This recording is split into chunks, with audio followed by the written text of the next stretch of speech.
Hello everyone, welcome back. I hope you're all doing well. In our last video for the belt, we found out that the belt buckle was going to be too thin for the belt strap even with more filing, and that's why I decided to cut this old one off, and I'm restarting just using the new material. So thank you for everyone who left suggestions and comments in the last video. It was very helpful. So thank you for that. Now, I might not be able to use them all. There was a lot of good feedback there. But I think the method that I'm going to use is just basically giving myself a bit more allowance, bending it on the vise, and going back and forth before I fully bend it, just to make sure that it's going to be the correct width in there. So I might show you a bit of a close-up on how I'm setting up slightly differently, but for the first part of this video at least, it's just going to be mostly time-lapse of what I repeated last video. Thanks for watching. Okay, so it's basically set up the same way here, but I've allowed a 2mm allowance. So this red line down the bottom here is 2mm thinner than what the leather strap is, and that should line up just good enough, so I will have to do a bit of filing and it should fit good, which I think last time I did it, it was something like 4 or 5mm, so this should be a lot better. I'm just going to time lapse now, and if all goes well, hopefully I'll be able to get some bit different content by the end of the video. See you then.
Okay guys, so unfortunately that'll be it for today.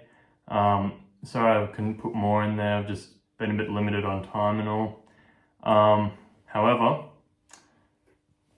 we have made progress. That is the new buckle there. I still need to clean it up and make sure all the bends and parts of it there are uniform in size. However, wait for this. It fits the belt through really nicely, and yeah, so I think that will be turning out very nice. So thank you for joining me if you've watched this far, and please consider liking, subscribing, and leaving a comment below to let me know what you think. Thanks, and see you next time.